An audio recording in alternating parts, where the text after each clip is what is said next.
You know, there are moments in life that split your world in two. Moments where everything you thought you knew, everything you believed was safe and secure, shatters like glass under your feet. For me, that moment came on a cold November night when I was driving home from my late shift at the hospital. I'm a nurse. I've been one for 23 years. I've seen pain. I've seen suffering. I've held the hands of dying patients and comforted grieving families. I thought I had seen the worst that life could offer. I thought I understood what heartbreak looked like. But nothing, absolutely nothing, could have prepared me for what I was about to discover that night. It was past midnight. The streets were empty, lit only by the occasional streetlight casting long shadows on the pavement. I was exhausted, bone-tired in the way that only a 12-hour shift can make you. My mind was on autopilot, thinking about the warm bed waiting for me, maybe a cup of tea before sleep. Simple things. Normal things. I was stopped at a red light near the old pharmacy on Baker Street, the one that closed down 6 months ago. And that's when I saw it. A figure. Huddled against the wall, curled up like a child trying to disappear into themselves. At first, I thought it was just another homeless person seeking shelter from the wind. God forgive me, I almost drove on. Almost. But something stopped me. Some instinct that mothers have, that primal awareness that screams when something is wrong with your child, even when they're miles away. Even when you think they're safe in their own home with their husband. I pulled over. My hands were shaking as I turned off the engine. I don't know what compelled me to get out of that car, but I did. Maybe it was the way the figure was positioned. Maybe it was the color of the jacket I could barely see in the darkness. Maybe it was just God's way of making sure I didn't drive past my own daughter sleeping on the street like a discarded piece of trash. I walked closer. Each step felt like walking through water, slow and heavy. And then I saw her face. My daughter. My baby girl. My only child. The scream that tried to tear out of my throat got stuck somewhere in my chest, turning into a physical pain that nearly brought me to my knees. This couldn't be real. This couldn't be happening. My daughter had a home. She had a husband. She had a life. What was she doing here, on this cold street, curled up against a pharmacy wall like she had nowhere else to go? Her face was so thin. When had she gotten so thin? Her cheeks were hollow, her eyes sunken even in sleep. Her clothes I didn't recognize, were dirty and worn. Her hair, her beautiful hair that she always kept so neat, was matted and unwashed. She looked like she'd aged 10 years since the last time I'd seen her 3 months ago. 3 months. It had only been 3 months since she'd called me, her voice bright and cheerful, telling me not to worry, that she and her husband were doing fine, that they were just busy with work and life. She'd sounded happy. Or had she? Now, looking at her broken form on this street, I couldn't remember. Had I been so caught up in my own life, my own work, that I'd missed the signs? Had she been crying for help in ways I was too blind to see? The rage came then. Hot and fierce and all-consuming. Someone had done this to my child. Someone had reduced my beautiful, vibrant daughter to this hollow shell sleeping on a street. And I had a very good idea who that someone was. But first, I had to get her home. I knelt down beside her, my knees hitting the cold concrete. I wanted to shake her awake, to demand answers, to scream at the universe for allowing this to happen. But instead, I gently touched her shoulder. She jerked awake, terror flooding her eyes, absolute, primal terror. The kind of fear that comes from being hurt so many times that your first instinct is to expect more pain. Mom? Her voice cracked on that single word, and I watched as recognition, shame, and relief warred across her face. I didn't say anything. I couldn't. If I opened my mouth, I would either scream or sob, and she needed neither right then. So I did what any mother would do. I took off my coat, my warm, down-filled coat, and wrapped it around her trembling shoulders. I helped her stand on legs that barely seemed to support her weight. And I guided her to my car. She didn't speak. She didn't explain. She just followed me like a ghost, like someone who had forgotten how to exist in the world. And I drove us home in silence, one hand on the steering wheel, the other gripping hers so tightly I was afraid I might hurt her. But I needed to hold on. I needed to make sure she was real, that this nightmare was really happening, because part of me still couldn't believe it. When we got home, I guided her to the couch. She moved mechanically, as if her body remembered the space but her mind was somewhere else entirely. I wrapped her in every blanket I could find, the heavy quilts, the fleece throws, the Afghan her grandmother had crocheted. I piled them on until only her face was visible, and even then, she was shivering. I went to the kitchen and put the kettle on. My hands were still shaking. I tried to make tea, but I had to restart 3 times because I kept forgetting what I was doing. My mind was spinning, racing through 1,000 questions, 1,000 scenarios, 1,000 ways I was going to make whoever did this pay. I made her chamomile tea with honey, the way she liked it when she was a little girl and couldn't sleep. I heated up leftover soup, chicken and rice, nourishing and warm. I brought it all to her on a tray, my hands steadier now that I had a purpose, a way to care for her. She took the tea but couldn't seem to hold the cup. I had to help her, guiding it to her lips like she was a child again. She took a sip and started crying. Not sobbing, just silent tears streaming down her face as she swallowed the warm liquid. "When did you last eat?" I asked, my voice surprisingly calm. She shook her head. I don't remember." 3 words. Just 3 words, and I felt my heart shatter into 1,000 pieces. I fed her the soup, spoonful by spoonful. She ate like someone who had forgotten what food tasted like, mechanical and distant. After a few bites, she pushed it away, her stomach apparently too shrunken to handle more. "Sleep," I told her. "We'll talk in the morning." She nodded and closed her eyes, and within minutes, she was unconscious. Not sleeping, unconscious. The kind of deep, desperate sleep that comes from exhaustion so profound that your body just shuts down. I sat in the chair across from her and watched. I watched the way her breath hitched even in sleep. I watched the way her hands clutched the blankets like she was afraid they'd be taken away.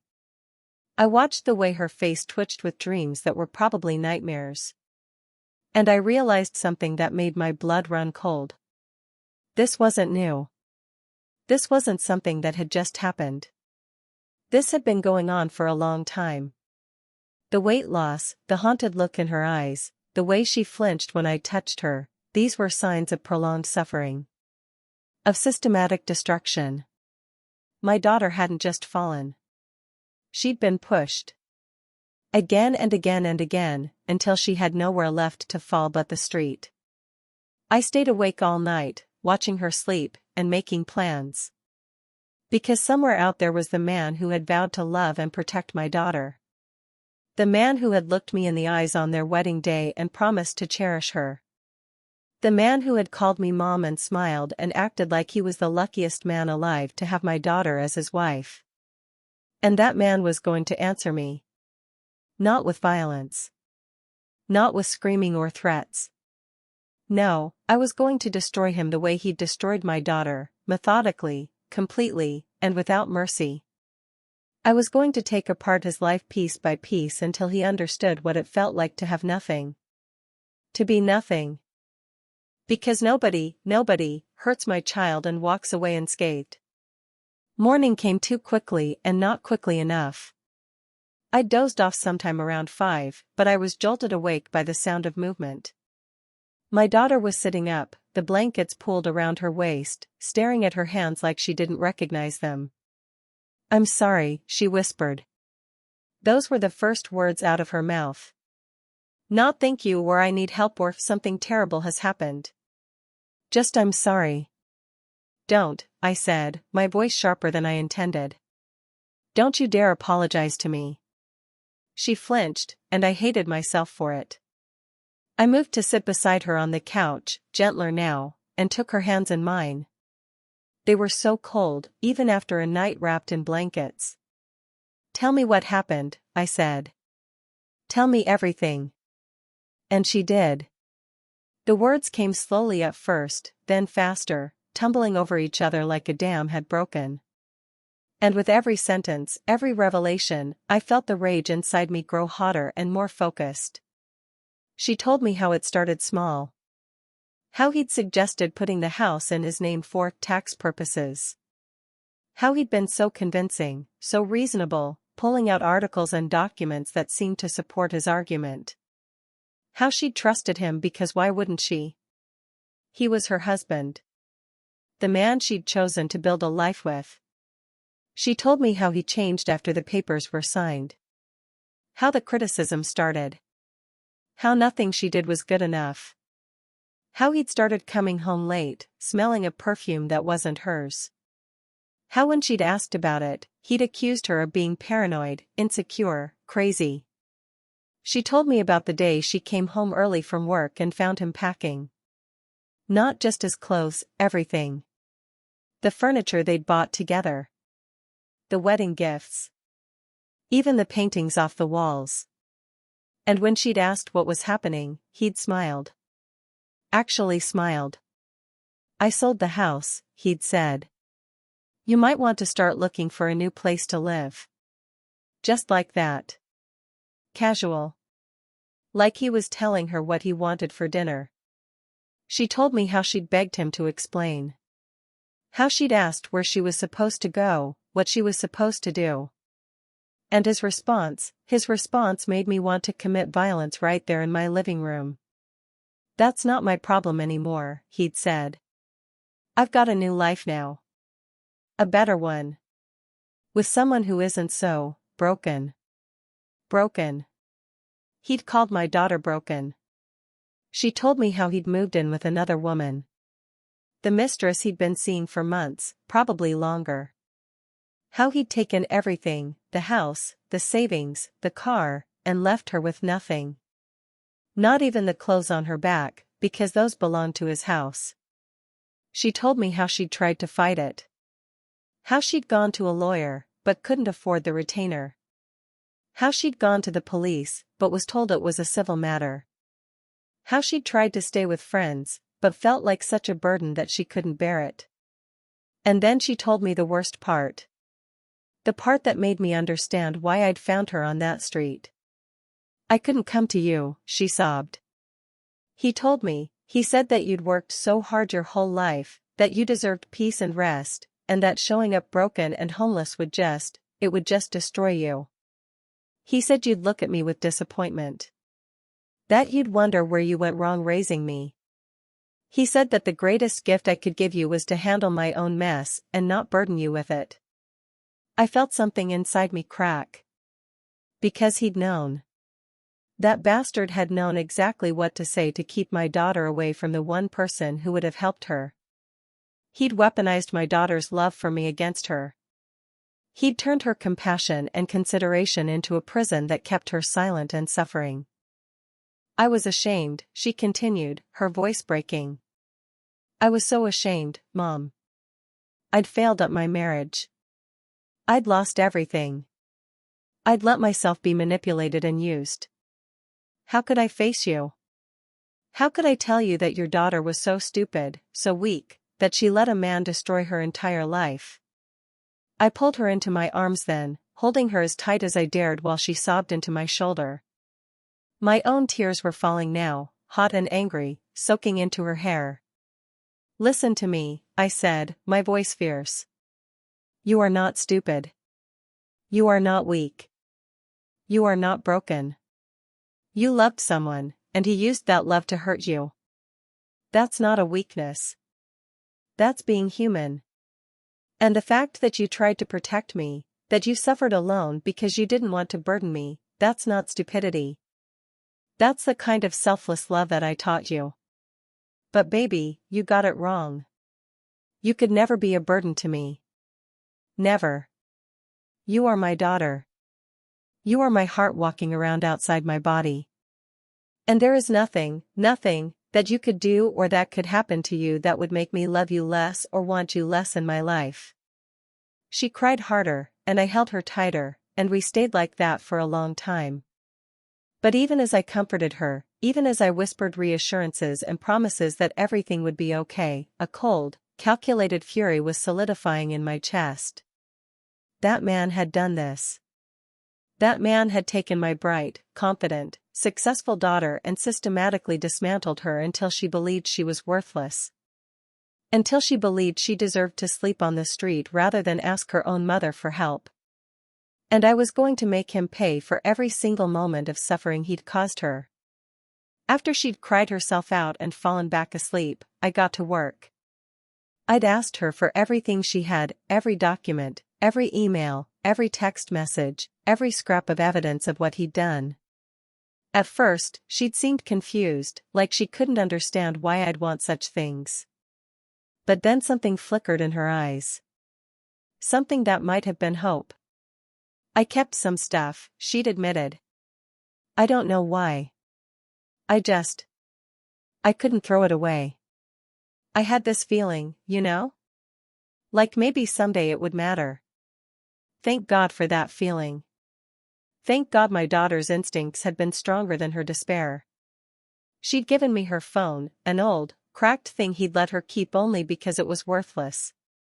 But on that phone was a treasure trove. Messages where he'd called her names.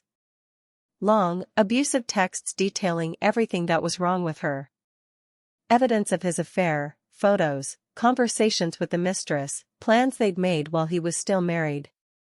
She'd also kept papers. The property transfer documents. Bank statements showing how he'd drained their joint account. Receipts for expensive purchases he'd made right before leaving her with nothing. She'd hidden them in a folder, carried them from place to place during her homelessness, protecting them even when she had nothing else. I spread everything out on my dining room table and began to organize. I'm a nurse, but before that, I was a military wife. My ex-husband might have been worthless in a lot of ways, but he taught me one valuable lesson: intelligence wins wars. You don't go into battle angry and blind. You go in prepared, with strategy and overwhelming force. So I organized. I created timelines. I cross-referenced dates and events. I made copies of everything, physical and digital. I documented every instance of abuse, every financial transaction, every lie. And patterns emerged. Clear, unmistakable patterns of fraud, manipulation, and emotional abuse. The house transfer happened right after my daughter had received a promotion at work, and a substantial raise. He'd sweet-talked her into the transfer, then immediately started the affair. The timing was too perfect to be coincidence. He'd planned this. He'd seen her success and decided to take everything before she could realize what was happening. The bank statements showed large transfers to the mistress's account.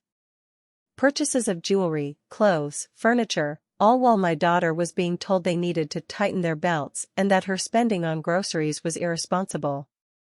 The messages revealed a systematic campaign of degradation. Calling her worthless.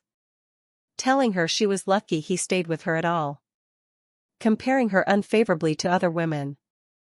Isolating her from friends and family by claiming they didn't understand their relationship. This wasn't just a failed marriage. This was calculated abuse. Financial, emotional, and psychological. And I had the evidence to prove it. But evidence alone wouldn't be enough. I needed more. I needed to understand the full scope of what he'd done and who he'd become. I needed to see his new life, the one he'd built on the ruins of my daughter's suffering. So I decided to take a little field trip. I'd gotten the address from one of the bank statements, a luxury apartment complex on the north side of town. The kind of place with a doorman and valet parking and probably a gym and pool that he'd never use.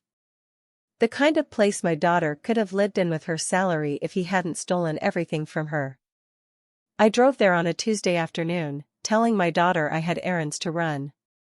She'd looked at me with such trust, such relief that someone was handling things, that I almost told her my plan. But I didn't. She needed to heal, not to worry about what I was doing. The apartment complex was exactly as pretentious as I'd imagined.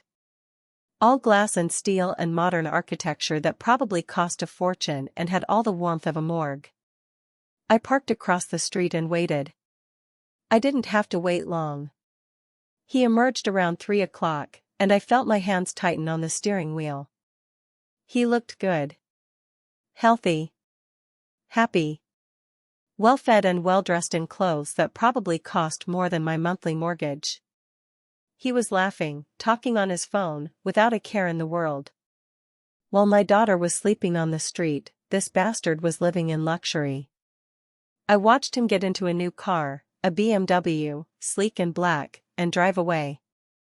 Probably to his cushy job, where people respected him and treated him like he was a decent human being instead of the monster he actually was. I was about to leave when I noticed an older woman walking toward the entrance carrying groceries. Something about the way she glanced at my car, then back at the building, made me think she might be approachable. I got out and offered to help her with her bags. She was surprised but grateful, and we chatted as we walked to the door. I played the role of a concerned mother trying to track down her daughter, which wasn't entirely a lie, just reversed. "Oh, are you looking for someone in particular?" she asked. I mentioned his apartment number, gleaned from that bank statement, and her expression changed. Darkened. "That man," she said, her voice full of disgust.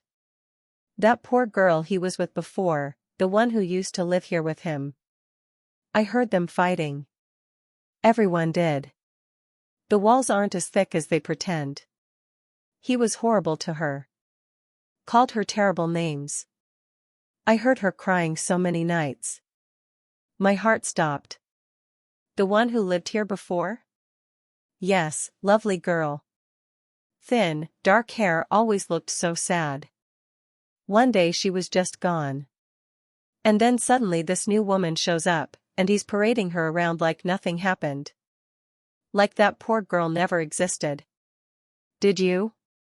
I had to clear my throat. "Have you ever seen the first woman? Talked to her?" "A few times. She seemed sweet but broken, you know? Like the life had been drained out of her. I tried to talk to her once, ask if she was okay, but she just smiled and said everything was fine. But her eyes." The woman shook her head. Her eyes said differently.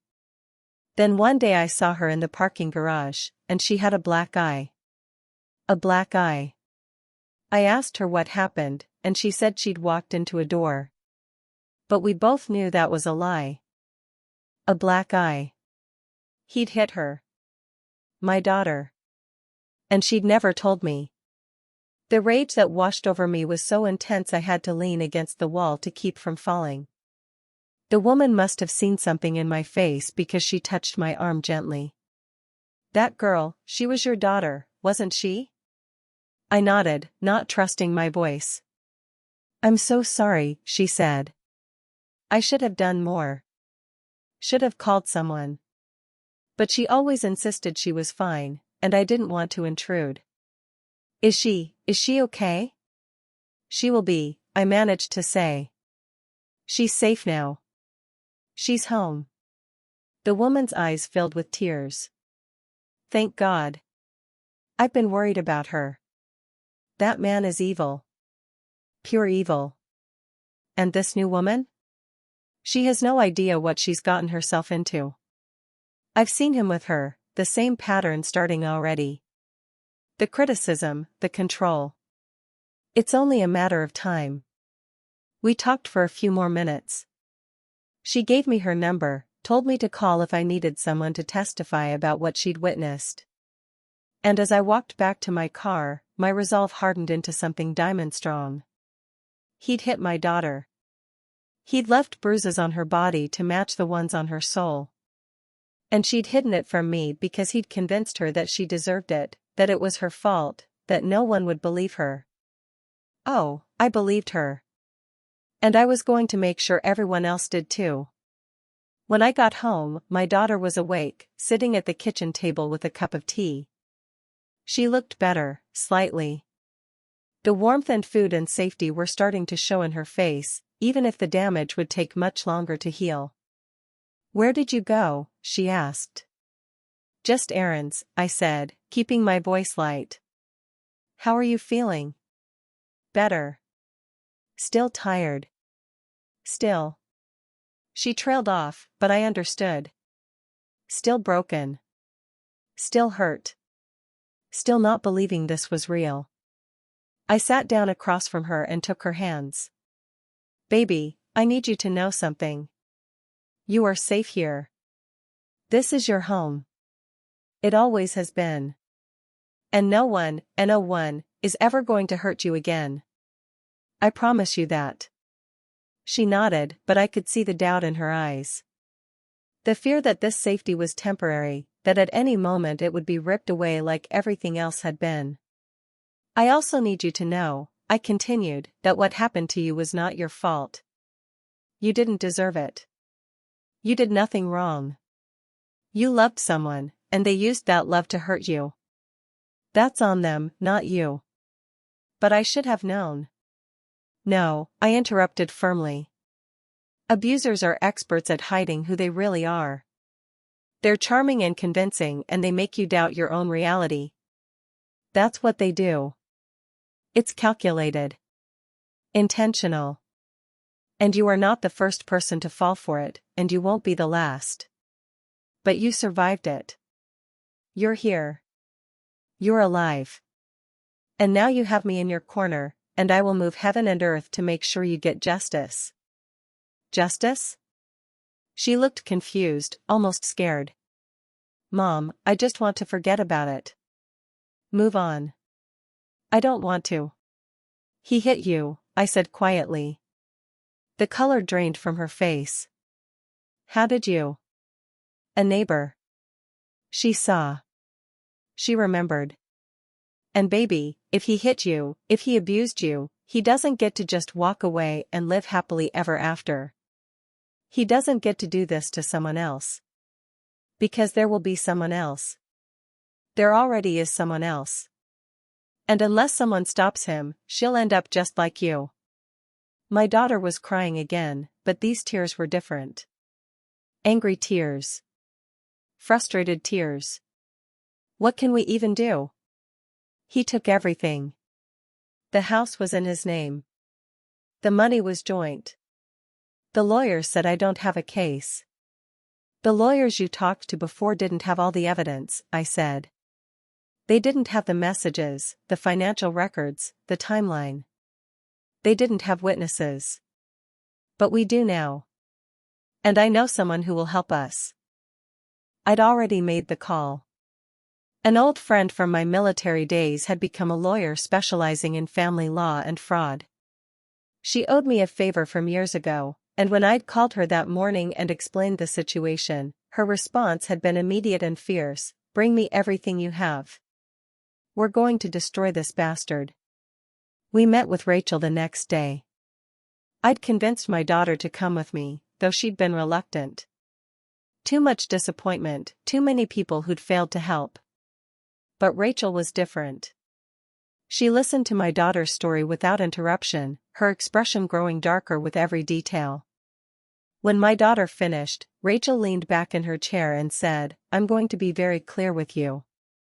What your ex-husband did constitutes fraud, financial abuse, and domestic violence. The property transfer can be contested because it was obtained under false pretenses. The financial draining of joint accounts while hiding assets is illegal. And the physical abuse? That's criminal. But the house," my daughter started. "Was transferred fraudulently," Rachel interrupted. "You didn't benefit from the sale. You didn't receive any portion of the proceeds. You were coerced into the transfer under false pretenses and then systematically isolated and abused. A judge will see that. Especially with the evidence your mother has compiled." She spread out the documents I'd brought on her desk. This is good. Very good. We have messages showing premeditation. Financial records showing the affair and misuse of joint funds. Witness testimony about the abuse. Medical records? She looked at my daughter hopefully. My daughter shook her head. I never went to the doctor. I was too ashamed. That's okay, Rachel said kindly. We work with what we have. And what we have is strong. I'm going to file several motions. First, a civil suit for the house and financial damages. Second, a criminal complaint for fraud and abuse. Third, an injunction preventing him from hiding or selling assets. We're going to hit him from every angle. He'll fight back, my daughter whispered. He'll make it ugly. Let him, Rachel said grimly. The uglier he makes it, the worse he looks. And honey, I've been doing this for 15 years. I've seen every trick, every manipulation, every lie. He doesn't scare me. And by the time we're done, he's going to wish he'd treated you better. For the first time since I'd found her on that street, I saw hope flicker in my daughter's eyes. Real hope. The kind that comes from having someone believe you, someone fight for you. We left Rachel's office with a plan. A real, concrete plan. And I felt the satisfaction of knowing that the wheels of justice were starting to turn. But I wasn't done. Not by a long shot. Because legal justice was important, but it wasn't enough. I wanted him to feel the same fear, the same helplessness, the same shame that my daughter had felt. I wanted him to know what it was like to have your world collapse around you. And I knew exactly how to make that happen. I went to his apartment complex again 2 days later. This time, I didn't hide. I walked right up to the building, told the doorman I was there to see my former son-in-law, and gave him the apartment number. Does he know you're coming? The doorman asked. It's a surprise, I said with a smile that probably looked more like a baring of teeth. He buzzed me up, and I rode the elevator to the 8th floor. My heart was pounding, but not with fear. With anticipation. With the fierce, protective rage that only a mother can feel when someone has harmed her child. I knocked on the door. Heard movement inside. Then his voice, "Who is it?" "It's your mother-in-law," I said calmly. "We need to talk." Silence. Long enough that I thought he might not answer. Then the door opened, and there he was. The man who'd promised to love my daughter. The man who'd destroyed her instead. He looked surprised to see me, then wary. "What are you doing here?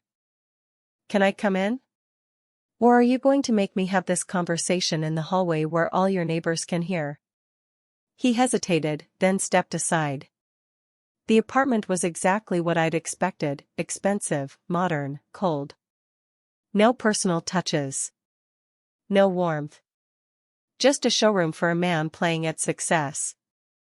"Nice place," I said, looking around. "It must have cost a lot." "Oh wait, I know exactly how much it cost. Because I have the bank records showing you paid for it with money you stole from my daughter." His face went white, then red. "I don't know what you're talking about." "That money was mine. From my job." "Stop," I said, my voice cutting through his lies like a knife. "Just stop. I know everything. Every detail. Every transaction. Every lie. I know about the affair. I know about property fraud. I know about the abuse." "Abuse? I never." "You hit her," I said, my voice rising despite my intention to stay calm. "You put your hands on my daughter. You left bruises on her body and her soul. You destroyed her self-worth piece by piece until she believed she deserved to sleep on the street rather than ask for help." He took a step back, and I could see the calculation in his eyes. Trying to figure out how much I knew, how much I could prove. Trying to find the right lie to make this go away. "Look," he said, attempting a conciliatory tone. I know the divorce was hard on her. But she's exaggerating. Being dramatic. You know how she can be. Don't you dare, I snarled, taking a step toward him. Don't you dare try to gaslight me the way you gaslit her. I know exactly how she can be, she's kind and trusting and loving. And you used every single one of those qualities to destroy her. I pulled out a folder from my bag and threw it on his expensive coffee table. Documents spilled out. That's just a copy, I said. The originals are with my lawyer. And the police. And they're very interested in charges of fraud, theft, and domestic violence. His face went pale. You can't prove. I can prove all of it, I interrupted. Messages. Financial records. Witness statements. Medical evidence of her malnutrition and psychological trauma from when she was found. All documented. All admissible in court. She'll never testify against me, he said, but his voice shook. She's too weak. Too scared. I smiled then. A cold, terrible smile. You're right about one thing. She is scared. Because you spent years making her scared. But you know what? She doesn't have to testify. Because I will. Her lawyer will. The neighbors who heard you abusing her will. The financial records will. The evidence will. Your life is about to become very, very difficult. What do you want? He asked, and there it was. The desperation. The fear. The realization that his carefully constructed new life was about to crumble.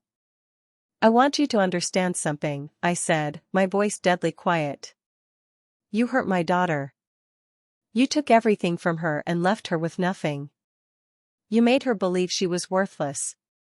You made her ashamed to ask for help. You destroyed her. And now? Now I'm going to destroy you. Not with violence. Not with screaming. But with the truth. Every lie you told, every dollar you stole, every time you raised your hand to her, it's all going to come out. And everyone, your family, your friends, your colleagues, your new girlfriend, they're all going to know exactly what kind of man you really are. You can't. I can. And I will. Because you taught me something important. You taught me that love makes people vulnerable. That trust can be weaponized. That sometimes the people who promise to protect us are the ones we need protection from. Well, congratulations. You're about to learn what happens when you hurt someone whose mother knows how to fight back. I walked to the door, then paused and looked back at him. Oh, and one more thing. If you try to contact my daughter, if you even think about harassing her or threatening her or trying to manipulate her again, I will make it my life's mission to ensure you spend the rest of your miserable existence in a jail cell. Are we clear? He didn't answer. Just stood there, pale and shaking. Good talk, I said, and walked out.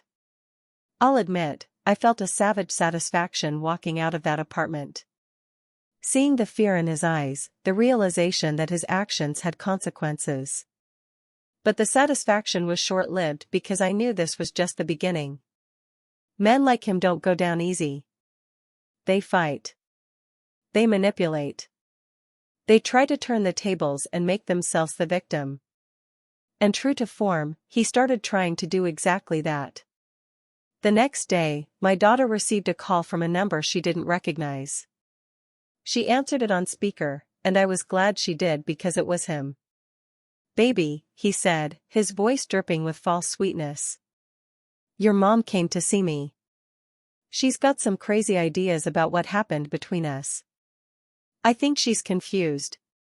Maybe we should meet up, talk about this, clear the air before lawyers get involved and make everything worse.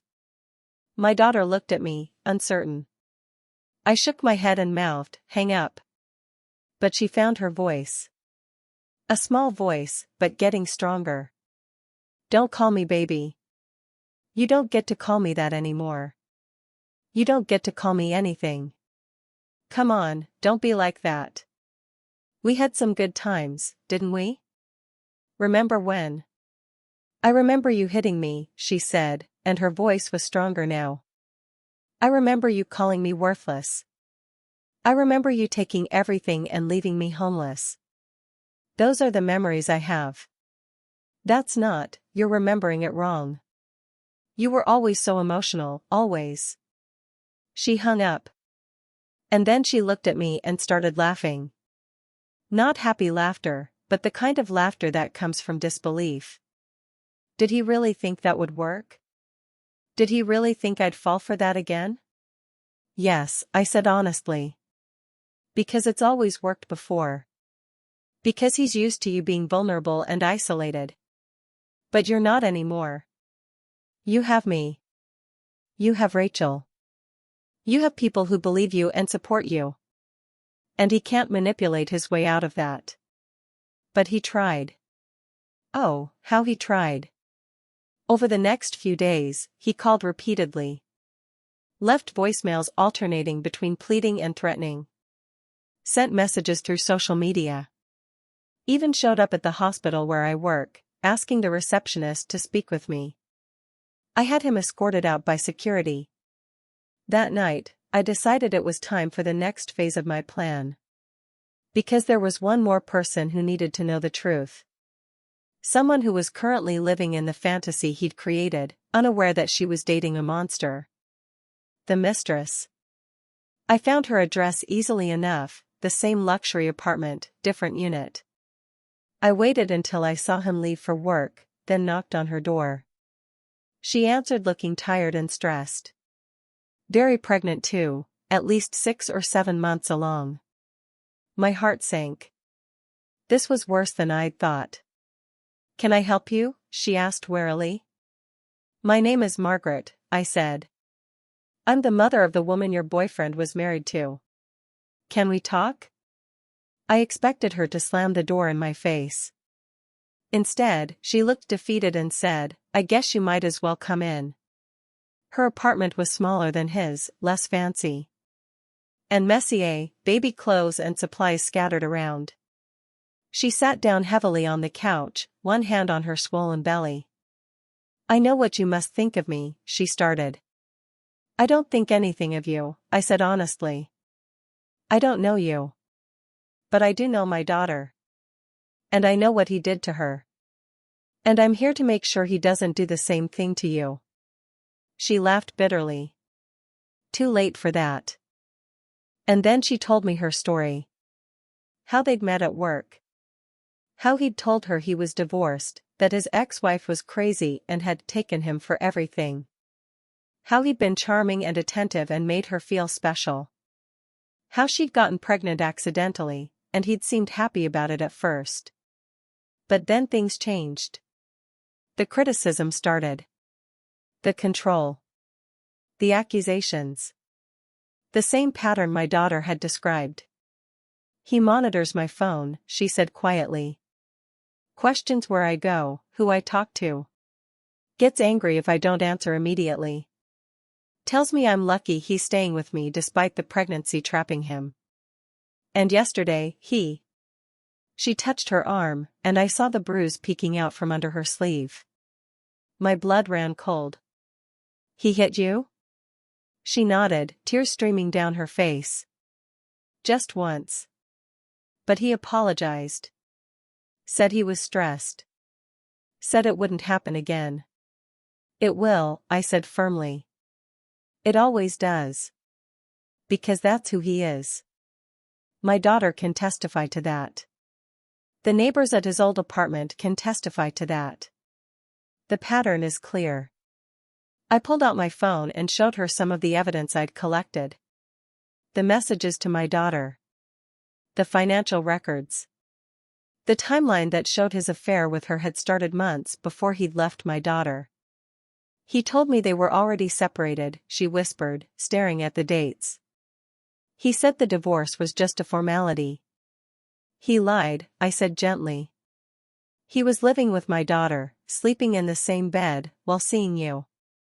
And when he'd extracted everything he could from her, the house, the money, her self-worth, he discarded her like trash and moved on to you. And now that you're pregnant and vulnerable, the mask is slipping, and you're seeing who he really is. She was crying harder now. What do I do? I'm having his baby. I don't have anywhere else to go. My family disowned me when I got involved with a married man. They told me it would end badly, but I didn't listen. First, I said, you leave him. Today. Now. Before it gets worse. Because it will get worse. The hitting will escalate. The control will tighten. And eventually, you'll end up like my daughter, broken and homeless and believing you deserve it. I can't afford. There are resources, I interrupted. Shelters for domestic violence victims. Programs for pregnant women. And I took a breath, knowing this might be pushing too far. If you need help, if you need a safe place while you figure things out, my door is open. Not forever, but long enough for you to get on your feet. She stared at me in disbelief. Why would you help me? I'm the reason your daughter. You're not the reason, I said firmly. He is. He's the common denominator. He's the problem. And you're a victim too. A pregnant victim who needs protection. So yes, I'll help you. Because that's what we do. We help each other. We protect each other. We don't let men like him win. She didn't answer right away. Just sat there, crying and thinking. Finally, she said, what do you need from me? The truth, I said. A statement about your relationship with him. When it started. How he treated you. The violence. All of it. It'll help my daughter's case. And it might help you too, if you decide to press charges. She nodded slowly. He's going to be so angry. Let him be angry, I said. But he's going to be angry from a distance, with no access to you. Will you let me help you pack? We can be gone before he gets back. She looked around her apartment, at the baby things she'd bought with hope, at the life she'd imagined that was already crumbling. And then she nodded. We packed quickly. I called Rachel and explained the situation. She arranged for a shelter placement and agreed to meet with the mistress. I'd learned her name was Jenna, the next day. As we were leaving, Jenna stopped and looked at me. Why are you really doing this? It can't just be about the case. I thought about my daughter, broken and homeless. I thought about all the women who'd been hurt by men like him. I thought about the cycle of abuse that continued because people looked away, stayed silent, and didn't want to get involved. Because, I said, if someone had helped my daughter earlier, if someone had seen what was happening and stepped in, maybe she wouldn't have ended up on that street. Maybe she wouldn't have suffered for so long.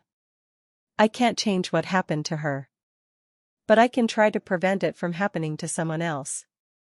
Even if that someone else is you. We got her out. And the next day, Jenna gave her statement to Rachel. Detailed, damning testimony about the lies, the manipulation, the violence. Another nail in his coffin. 2 days later, I got the call I'd been waiting for. A detective wanted to meet with my daughter to discuss pressing criminal charges. The civil suit was already filed. The injunction was in place.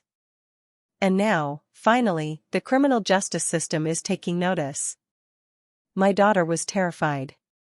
What if they don't believe me? What if he convinces them I'm lying? He won't, I assured her. Because we have evidence. We have witnesses. We have Jenna's testimony. And we have the truth. The truth is powerful, baby. It cuts through lies like a knife. The meeting at the precinct was intense.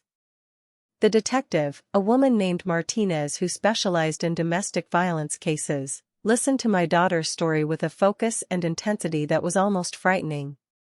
She took notes. asked clarifying questions. Never once doubted or dismissed. When my daughter finished, Detective Martinez said, "I'm going to be honest with you. Cases like this are hard. Financial abuse combined with domestic violence, property fraud, it's complex. But everything you've told me lines up with the evidence your mother provided and the statements from witnesses. I think we have a strong case. Are you prepared for what comes next? The investigation will take time. He'll be questioned. There might be a trial. You'll have to testify." My daughter looked at me, then back at the detective. "Will other women be safe? If he's convicted?" "Safer," Martinez said. "A conviction means a record. It means future partners can find out who he is. It means consequences for his actions. It doesn't undo what he did, but it might prevent him from doing it again." "Then yes," my daughter said, her voice steady. "I'm ready." I'd never been prouder. Over the next week, things moved quickly. The detective questioned him. He denied everything, of course. Claimed my daughter was vindictive, that she was lying to get revenge for the divorce. But his story fell apart under scrutiny. Jenna's testimony contradicted his timeline. The financial records showed premeditation. The neighbors confirmed the abuse. And his own messages, those horrible, cruel messages he'd sent my daughter, they buried him. He was arrested on charges of fraud, theft, and domestic violence. I got the call from Detective Martinez, and I immediately told my daughter. She cried. But these were different tears. Relief. Vindication. The beginning of healing. "It's really happening," she whispered. "He's actually facing consequences." "Yes," I said, holding her. "Yes, he is. Because you were brave enough to tell the truth. Because you survived. Because you're stronger than he ever gave you credit for. But the arrest was just the beginning.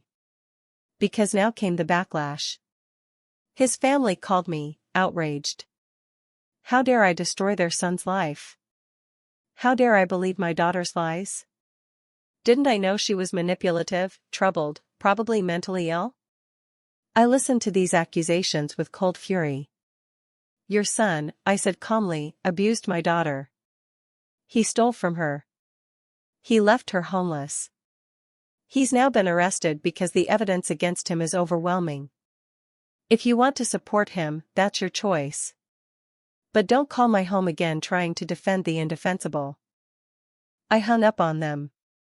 And when they tried to contact my daughter directly, I got a restraining order. His friends reached out too, on social media, trying to paint him as the victim. He made mistakes, but he's a good guy. She's just angry about the divorce. This is a character assassination. I responded to one. Just one. With a single sentence, good guys don't hit women and leave them sleeping on the street. The backlash died down after that. But the hardest call came from him. He phoned from jail, and somehow my daughter accepted the call. She put it on speaker, and I was glad because I got to hear it. His voice was broken. Desperate. Please, he begged. Please drop the charges.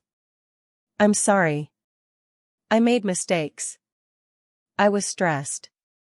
I didn't mean, please. I'm losing everything. My job, my reputation, my freedom. Please. My daughter was silent for a long moment. Then she said, her voice quiet but firm, you lost those things because of your choices. Because of what you did. Not because of what I'm doing now. I didn't put you in jail. Your actions did. And I won't, take responsibility for the consequences you're finally facing. But I loved you, he said, and even now, even from jail, he was trying to manipulate her. I still love you. We can fix this. We can start over. Just drop the charges and we'll. You never loved me, she interrupted. Love doesn't hit. Love doesn't steal. Love doesn't destroy. What you felt was ownership. Control. And I'm done being controlled. Goodbye. She hung up. And then she turned to me and smiled. A real smile. The first genuine smile I'd seen since finding her on that street. I did it, she said. I stood up to him. You did, I agreed, pulling her into a hug. You absolutely did. And I am so proud of you. The legal process dragged on for months. Court dates. Depositions. More statements. More evidence. It was exhausting and emotionally draining. But my daughter held strong. She testified. She faced him in court. She told her truth. And the judge believed her. He was convicted on multiple counts. Fraud. Theft. Assault. The sentence was significant: several years in prison, restitution for the money he'd stolen, and a permanent restraining order. The house was returned to my daughter's name. The money was recovered. Not all of it, some had been spent, but enough. Enough for her to start rebuilding. Jenna, meanwhile, had her baby, a beautiful little girl. She'd found her own place with help from victim services, and she was rebuilding her life too. She and my daughter had even become friends of sorts, bonded by their shared experience and survival. It's strange, my daughter said one day as we sat on the porch watching the sunset. A year ago, I had nothing. I was sleeping on a street, convinced I was worthless and broken. And now I have my home back, money in the bank, a good therapist, friends who support me. It's like I've been given a second chance at life. You gave yourself that second chance, I told her. By surviving. By telling the truth. By refusing to let him define who you are. I couldn't have done it without you, she said, leaning against my shoulder. You saved me, Mom. In every way a person can be saved. You're my daughter, I said simply. There's nothing I wouldn't do for you. Nothing I wouldn't fight for. That's what mothers do. But truthfully, she'd saved herself too. She'd found the strength to speak up. To testify. To face her abuser and say no more. I'd just been there to hold her hand and remind her that she was never alone. It's been 2 years now since that night I found her on the street. 2 years of healing and rebuilding. My daughter has her own place again. She didn't want to stay in the old house with its memories, so we sold it and she bought something new. Something that was entirely hers. She went back to school, got her master's degree.